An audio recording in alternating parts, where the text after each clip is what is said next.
All eyes are on Philadelphia right now after video captures two seemingly innocent men being arrested inside a Rittenhouse Starbucks store. This is the video. It's shot by Twitter user Missy DePino. It shows two black men taken away in cuffs after Starbucks employees call police, and the reason for the arrest has people outraged this morning. The story caused outrage on social media, then made international headlines. Take a look. Just about every major media outlet across the country is now covering this story. And though Starbucks is on damage control, Philadelphia police are refusing to back down. They followed policy. They did what they were supposed to do. They were professional in all their dealings with these gentlemen, and instead they got the opposite back. I will say that as an African-American male, I am very aware of implicit bias. On Friday, the day following the incident, Philadelphia police tweeted a statement reading, "We are aware of an incident that occurred on 4/12/18 at the Starbucks Cafe at 18th and Spruce. The entire incident, including the actions of the responding officers, is under internal investigation. Once we gather all the facts, we will comment further." Starbucks released a statement after the incident saying, quote, "We apologize to the two individuals, and our customers are disappointed this led to an arrest. We take these matters seriously and clearly have more work to do when it comes to how we handle incidents in our stores. We are reviewing our policies and will continue to engage with the community and the police department to try to ensure these types of situations never happen in any of our stores." Joining us now, attorney Lauren Wimmer, who is representing both of the men seen in the video. Thank you so much. Thanks. I know you're very busy right now. Absolutely. First, kind of explain to people how you came to represent these two men. Sure. Everyone should have a criminal defense attorney in their Rolodex, and the white male who you see in the video is a friend of mine, and as soon as the police arrived at the Starbucks, I was his first call. That white male in the video, his name is? Andrew Yaffe. Andrew was who these two men were waiting to meet up with. That's correct.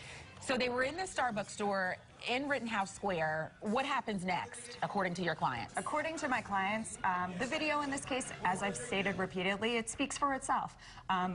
This was a domino effect. It started with the Starbucks employee barista manager who asked them to leave and then made the decision to call the police. It then moves to the Philadelphia Police Department. They have a choice: escalate the situation and effect an arrest, or de-escalate it. And in this case, we know that the result that happened. And lastly, the domino effect stops with the Philadelphia District Attorney's Office. And fortunately, they made the smart decision in this case to determine that there was not enough evidence, and therefore these gentlemen were let go.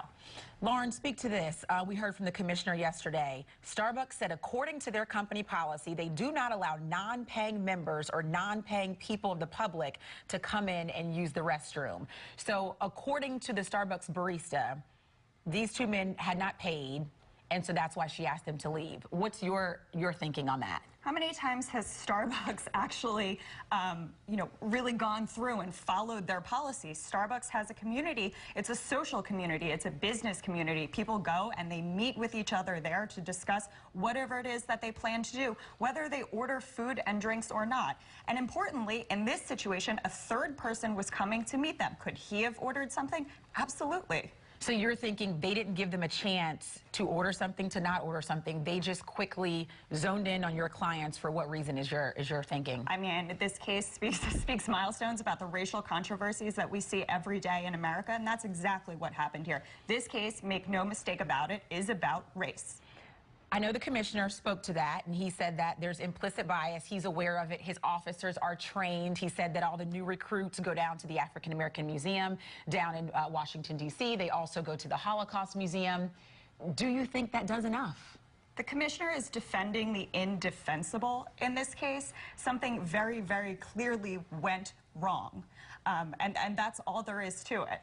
He also spoke to the point where he says that your clients at some point maybe got a little nasty when they were warned the police were called. They said call them, and then they made some kind of snarky comment towards police officers when they were there. The woman who shot the video told a different story to a lot of our local outlets here, saying that nothing happened. She didn't think that they talked to them any kind of way. Voices weren't raised. They didn't seem to be confrontational in any way. We have two sides of a story that just seem like people don't understand race is at the center of it. Absolutely. I mean, who are you going to believe in this case? The 6 police officers who responded to the scene, or the patrons who were in the Starbucks who witnessed the event from A to Z?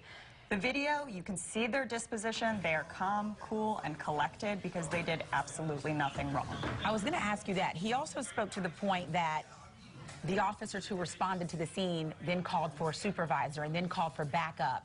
Did you think that kind of response needed to happen at a Starbucks for a disturbance call? Absolutely not. This should have been a conversation between 1 and 2 officers and the 2 gentlemen, and that's it. If it needed to be, a conversation to be held outside of the Starbucks so that they could diffuse the situation, that's what should have been done. There was no need to parade these men through the Starbucks in handcuffs. How long were they behind bars? Approximately 8 hours. You can see them leave the Starbucks at approximately 5:30. I received a call at 12:30 a.m. from the district attorney's office that the men were not going to be formally charged, and I believe they walked out of the 9th district somewhere between 1:30 and 2 a.m. How are they doing this morning? Traumatized. There's no other explanation for it. What happens next? That's yet to be seen. Are you going to the protest at Starbucks today? No, I think I'll stay out of the spotlight for now. Stay out the spotlight. All right. Well, I'm sure your phone's ringing off the hook. A lot of people are calling you. Thank you for stopping by and making time. Thanks for having me. And I'm sure we'll be talking to you very soon.